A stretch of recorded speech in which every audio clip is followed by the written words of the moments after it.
Fala galera, estamos aqui com o professor Fred Martucci para o nosso primeiro episódio de uma sequência aí de filosofia com redação.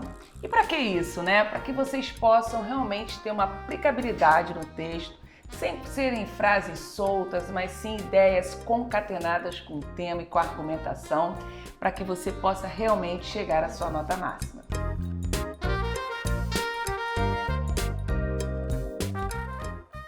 E hoje, Fred Martucci, professor de filosofia, mestre em filosofia, que abrilhanta as nossas quintas-feiras com suas aulas. Ele hoje vai conversar com a gente sobre George Simmel e vida nervosa. Então, Fred, muito obrigada por ter aceitado o nosso convite. Vamos lá, mandar ver.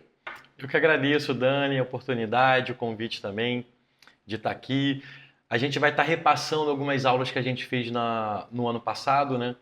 De temas que são relevantes para a filosofia, para a sociologia, mas acredito também que são muito atuais. Apesar da obra, né, A Metrópole e a Vida Mental ser de 1903, ela permanece muito atual na vida que a gente tem levado hoje em dia. 1913, a gente está no século XXI, 2025, e vocês vão notar aí que George Simmel parece que estava aqui no século XXI, não é isso? Parece que antecipou alguma coisa, tudo, né? É isso porque ele não conheceu nem a internet. Pois é, se ele estivesse vivendo hoje aqui com a gente, né, ele estaria nervoso.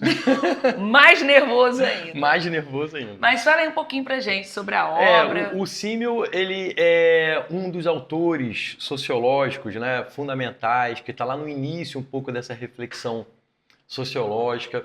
Acho importante também a gente fazer uma demarcação da reflexão sociológica em relação à reflexão filosófica.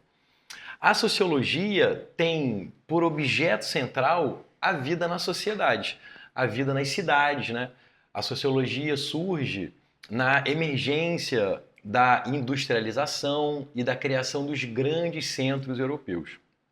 E aí, nesse momento da história humana, a gente começa a se concentrar nas grandes cidades e passamos a lidar com novos problemas, com novas situações que não havia antes dessa grande cidade, dessa grande metrópole, né? De um espaço urbano muito grande, com muita gente. Isso no início do século. Imagina que ele, no início do século, já percebeu... No século XX, gente! No século XX, já percebeu na sociedade algumas características que a gente acredita que se aprofundaram muito nesses últimos 100 anos, né? Eu diria que na última década, então, com muito a IA, é algo assim. Mas vamos lá. Desde o surgimento da tecnologia de maneira mais próxima da nossa vida, né? Com uso privado, particular, parece que o tempo se acelerou e as transformações também, né? Então, eu acho que o que outras gerações viveram em 100 anos, a gente vive em 10, daqui a pouco vamos viver em 5, né? Daqui a pouco, cada ano nosso aí, com essas coisas de inteligência artificial, representarão saltos muito grandes.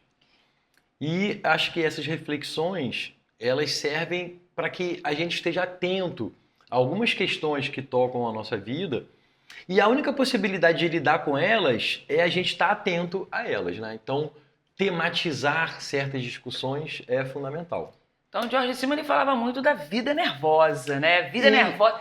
Eu passo uma referência aqui, se estiver errado você, mas assim, ao arcadismo, né? Essa escola literária que também tinha uma questão aí de voltar a Fugere Urbe, né? Eu até brinco, gente, Fugere Urbe, isso lá no século XIX, imagine agora. Eu acho que é mais ou menos a sensação do George Simmel quando ele vai falar da vida nervosa, porque é algo novo que está acontecendo e que está incomodando, e ele quer falar sobre, porque ele já vê assim, caraca, o que está acontecendo? Exatamente. O que caracteriza para o Simmel a vida moderna nas grandes cidades é um excesso de estímulo. E vale a pena frisar que ele está falando e refletindo sobre isso antes, obviamente, de toda a questão tecnológica que amplificou demais essa questão dos estímulos. Então, Ele menciona no livro sobre o trânsito da cidade grande, né? A quantidade de pessoas que você lida e se encontra, as tarefas né, que a gente tem ao longo do dia, as coisas marcadas e a correria que a gente precisa ficar. Então ele já observava isso lá atrás, né? E obviamente hoje em dia a gente está vivendo isso de A uma vida maneira nervosa ao muito intensa. quíntuplo. Ao quíntuplo. A gente está aqui falando de Niterói, eu não sei se essa é a realidade na maioria das cidades, mas eu acredito que sim. O trânsito aqui é algo que nos deixa muito nervoso. Muito nervoso. É muito estímulo, entendeu? É muito estímulo, é muita moto vindo de todo lugar. Ah, É muito motorista é muita mexendo gente no no celular. celular. Né? E aí é isso, né? Você está mexendo no celular e provavelmente você está vendo pequenos vídeos, vendo mensagens de pessoas diferentes. Eu tenho que trabalhar, eu tenho que dar conta, então tempo é dinheiro, eu preciso aqui Tem a questão do trabalho, tem as relações pessoais, tem a vida íntima da pessoa, tem uma sensação, né, de que a busca por informação, a coisa do novo, parece que se torna fundamental, né? Então a gente quer estar sempre antenado, quer estar sempre atento às últimas notícias e tudo tal. Tem uma reflexão muito interessante de que essa perspectiva de consumir muitas notícias, é claro que todos nós temos que estar bem informados, mas de qualquer maneira a gente fica com uma sensação de que a última notícia é algo relevante e importante para a nossa vida.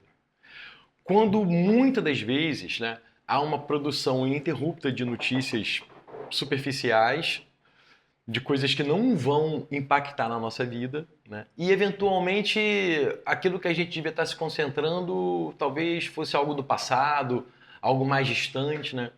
Então há uma ideia de que essa novidade que se sobrepõe uma a outra constantemente, né, significa estar bem informado. E que você acaba esquecendo tudo. E você acaba esquecendo tudo, porque é tudo superficial, muita informação, sem profundidade. Bombardeado, né, diria, bombardeado o tempo inteiro e você acaba não assimilando. Exatamente. A gente vai refletir rapidinho, Fred, isso até na redação, em que o aluno ele quer, naquele momento, a informação que ele tem, que ele grava uma frase, é o que ele quer colocar. Perfeito. Então, eu acredito que existam várias frases do George Simmel, mas o mais importante do que citar uma frase é você compreender esse contexto para fazer a ideia central. Para uma aplicabilidade real, argumentativa e que faça valer a pena e ter vantagem de estar ali no seu texto. Com certeza. A citação solta ela pode ficar descontextualizada, né? Enquanto que a compreensão da questão te permite argumentar e expor suas ideias de maneira mais precisa, né? Porque se você me perguntar, Daniele, você sabe uma frase de George Simmel? Daniele não saberá. Fala sobre George Simmel, Vida Nervosa? É comigo mesmo. Ainda vou até na atitude blasé. É assim que pronuncia? Tá certo. Blasé, né? Uma coisa meio François. Pois bem, então, pro Simmel, então, o que caracteriza a vida nas grandes cidades é esse excesso de estímulos que ele vai nomear como vida nervosa. Porque é um estímulo do nervo, segundo ele, né? E a partir desse excesso de estímulos, segundo o autor, a gente vai gerando uma atitude blasé. O que seria atitude blasé? Né? Eu sei. Me diz o que é atitude blasé. É uma atitude blasé. de reserva. Perfeito. Eu não sei qual foi a frase que ele disse, mas eu sei como colocar essa atitude de reserva e fazer uma aplicabilidade no dia a dia. Por exemplo, são tantas informações ao mesmo tempo que às vezes eu vou ficar não me importando com o que está acontecendo para que eu não precise me envolver no problema. Aí tem uma frasinha que é ema, cada um com seus problemas, testes, não. Mas enfim, é basicamente isso. Eu não vou me importar com o problema do outro porque eu já tenho muita coisa para fazer. Se a gente trouxer para uma redação, por exemplo, sobre responsabilidade filial, alguns filhos hoje, né, na faixa dos seus 40, 50 anos, que precisam cuidar dos seus pais, mas tem outros irmãos, dizem assim, vou fazer de conta que eu não estou sabendo o que está acontecendo, porque isso aí é muito problema para eu administrar, eu já tenho a minha vida, eu já tenho meu trabalho, eu preciso pagar minhas contas, e o meu irmão, que já está mais em casa, e não compreende que, na verdade, essa responsabilidade filial deve ser compartilhada por todos. Perfeito. Então, eu prefiro fazer uma atitude prazer. Eu gosto de atitude de reserva, porque eu acho que é mais português e tal, É, né? melhor. Mas, de qualquer maneira, também, lembrando, né, como a gente disse no início, como essa reflexão é uma reflexão social, esse problema do outro dentro da cidade é o seu problema também. Porque dentro da cidade, claro que todos nós temos a distância particular, nossas preocupações e interesses. Mas quando nós somos habitantes da mesma cidade, nós compartilhamos um ambiente comum. Portanto, viver na cidade faz com que nós tenhamos vários problemas que são comuns, né? O trânsito da cidade é um problema comum, A violência. a violência, obviamente, as oportunidades, a limpeza da cidade, a organização de um modo geral, né? Todos esses são problemas comuns. E aí, essa atitude blasé, que não deixa de ser uma forma de defesa da pessoa frente a essa quantidade enorme de estímulos, né? Essa defesa acaba surtindo um efeito dela se ausentar de certas questões que poderiam ser importantes para ela também. Eu poderia dizer, Fred, então, que a gente tem aí uma falta de empatia na sociedade gerada Com por essa certeza, atitude nervosa. o símil está pensando nesses termos, né? A gente vai se afastando dessas questões comuns, né? A gente vai se protegendo desse excesso de estímulos e aí a gente começa a tratar uma gama muito grande de eventos pessoais, coletivos, como se tudo fosse um mesmo, que é sempre raso, que eu sempre deixo passar, que eu sempre vejo de maneira superficial, me protegendo emocionalmente de não me importar com aquelas coisas, né? Essa questão de...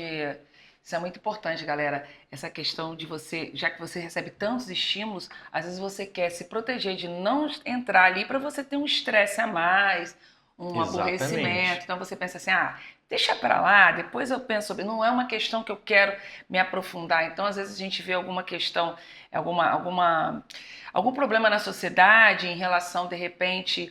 A um plano de saúde, como são esses dias aí, que não autorizou o tratamento de uma criança, e você vai ver aquilo ali e falar, deixa pra lá, isso daí não me importa. Só que um dia pode chegar a mim também. Exatamente. Né? A gente tem N questões hoje que se trabalham nessa relação de que, eu não me importo, mas quando é comigo eu quero que todos se importem, né? Exatamente. Essa questão do excesso de estímulos, né?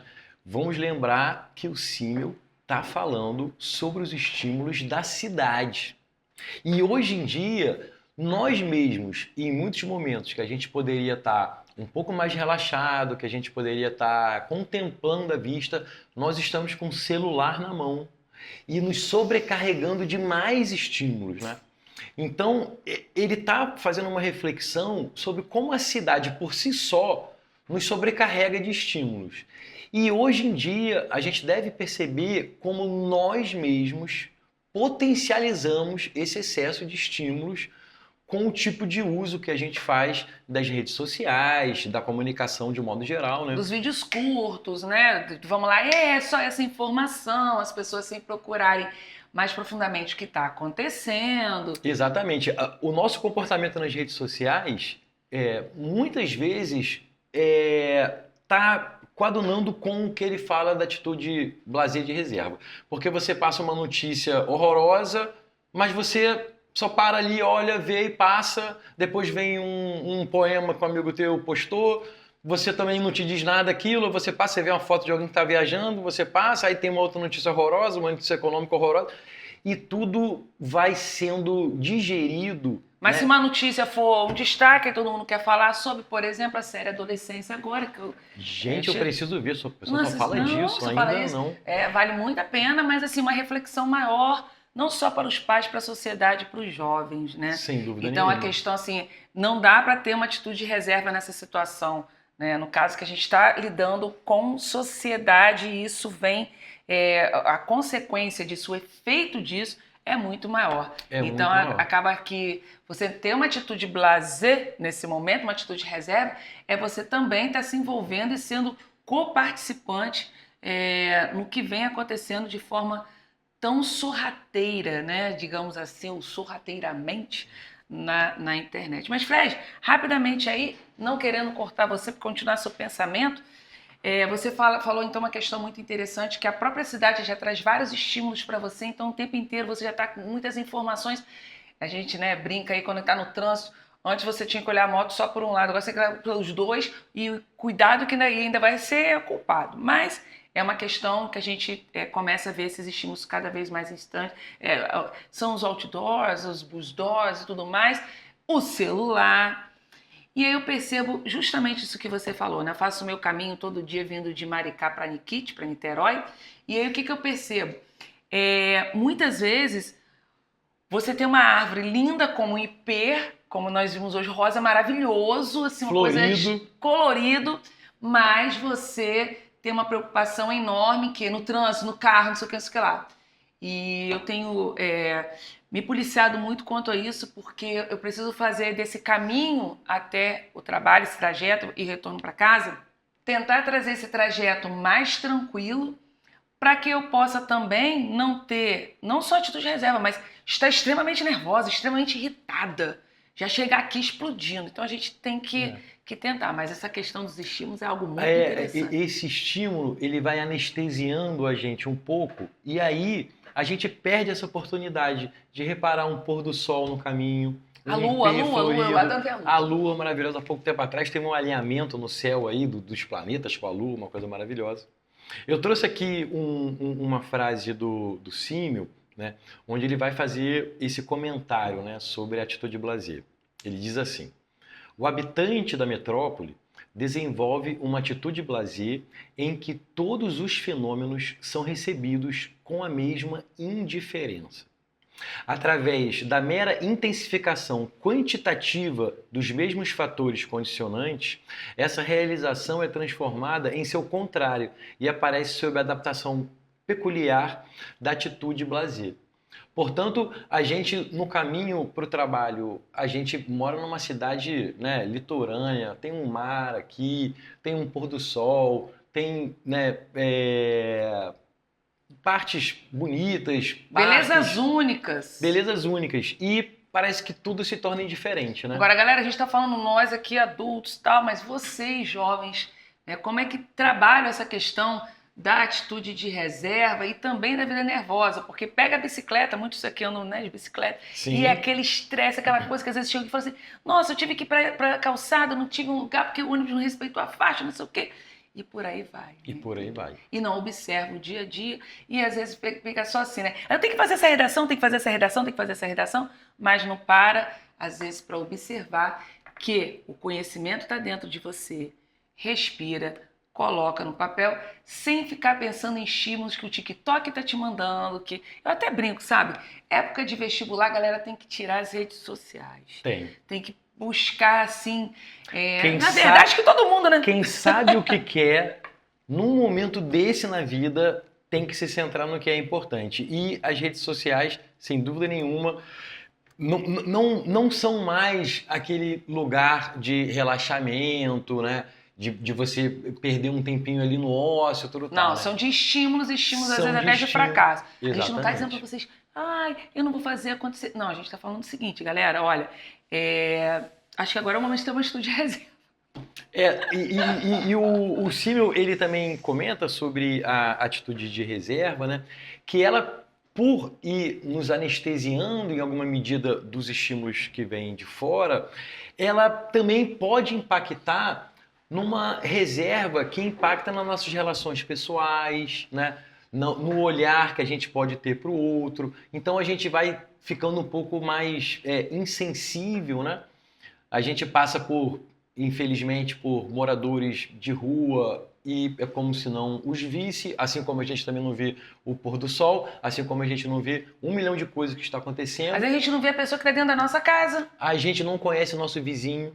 A gente não vê a pessoa que mora com a gente, às vezes, né, em função dessa correria, desse excesso de estímulo, todo mundo fazendo alguma coisa. Então, eu acho que ter a consciência desses processos é um caminho para a gente se organizar, perceber em nós mesmos como que essas coisas nos afetam, né, e tentar lidar de uma maneira melhor, tanto com esse excesso de estímulos próprio da cidade, com o excesso de estímulos que nós produzimos para nós mesmos através das vivências tecnológicas, né? E qual seria o limite dessa distância que a gente pode ter da vida e dos outros para nos preservar, para nos concentrar naquilo que é importante para a gente? Muito bom, Fred. E dentro de uma redação, saber trabalhar de forma muito consistente. Você trouxe para a gente uma citação, né? E aí, mais o que a gente pode colocar aí? Tem uma citação aqui também que ele faz um comentário sobre a atitude de reserva, né? Então ele fala assim: como resultado dessa reserva, frequentemente nem sequer conhecemos de vista aqueles que foram nossos vizinhos durante anos. E é esta reserva que, aos olhos da gente da cidade pequena, nos faz parecer frios e desalmados. Nossa. A gente que tem, né, família no interior... Rapidinho, que adjetivação, em frios e desalmados. Né? Parece que a gente Nossa, é só... total falta de empatia. Só a casca, né? Só a casca. A gente que vem do interior... Aí ele continua. Na verdade, se é que não estou enganado, o aspecto interior dessa reserva exterior é não apenas a indiferença, mas frequentemente do que nos damos conta. É uma leve aversão, uma estranheza e repulsa mútuas, que redundarão em ódio e luta no momento de um contato mais próximo, ainda que este tenha sido provocado. Ou seja, a gente vai se anestesiando e se excluindo tanto das outras coisas, que em algum momento essas outras coisas começam a nos incomodar por si só. E essa não é a vida que a gente gostaria de estar levando, né? Uma vida que nos adoece em função desse excesso de estímulo e que acaba reverberando na fuga de certas relações que seriam benéficas para o nosso crescimento, para o nosso desenvolvimento e tudo tal. Inclusive até o tédio. Hoje ninguém quer ter tédio. Pois é. Mas a autora de Harry Potter escreve Harry Potter no momento de tédio. Claro, porque quando a gente está muito ocupado, a gente não tem tempo para perceber as demandas internas. A gente está muito ocupado porque a gente responde muito às demandas externas, né? O que os outros esperam da gente, os compromissos com os outros, com as instituições e tudo tal. Mas é preciso que a gente tenha um tempo quieto, né? Esse tédio, o ócio, para que a gente perceba qual é a nossa vontade, né? Surgir em você a vontade, sei lá, de fazer uma foto, de ter um hobby, tocar um instrumento, de fazer um esporte, não para ficar bonito, saudável e forte para todo mundo, mas fazer porque é divertido, é relaxante para você, né? Então é isso, até as coisas que antigamente, né, de jogava bola para relaxar com os amigos, hoje em dia o pessoal joga bola para postar, para ficar bonito na foto, né, e por aí vai. Muito bom, Fred.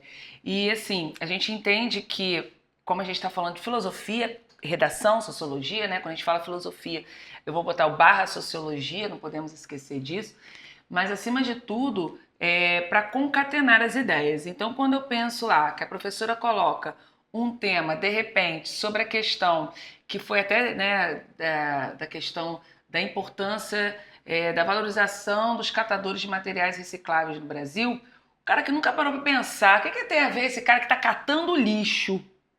Que é essa expressão, né? Que a gente, né? E aí não vamos ser hipócritas. Olha, ele tá catando. Não, ele tá catando materiais recicláveis. Esse cara tem uma função social ali. Agora, é mais fácil eu deixar em segundo plano. Ah, ele tá ali, não vou me importar se na hora de jogar o meu lixo fora eu vou separar, de repente, o caco de vidro que né, eu tenho ali, quebrou um vidro. Se eu vou separar, se eu vou ter essa atenção de rotular para dizer, olha, caco de vidro, perigo. Né? Se eu faço aplicação, de repente, de alguma medicação que tem agulha, aí eu vou me preocupar na hora de descartar como é que eu vou colocar?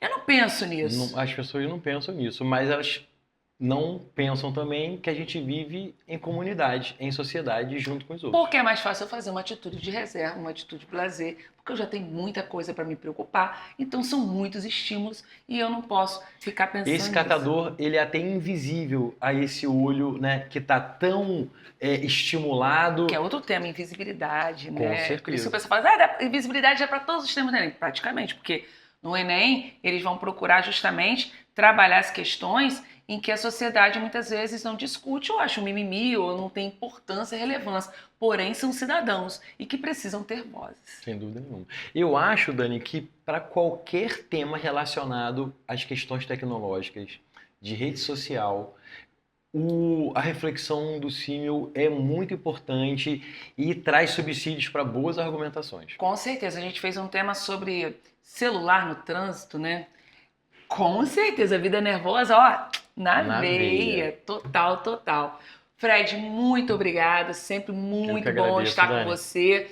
E, galera, fica aí muito antenado, porque vem coisas maravilhosas, principalmente para que você possa ter uma argumentação fundamentada para o Enem, para qualquer redação e para a vida, porque argumentar é ser cidadão, é ser ativo e fazer parte de uma sociedade. Beijo, beijo! Tchau, tchau, pessoal!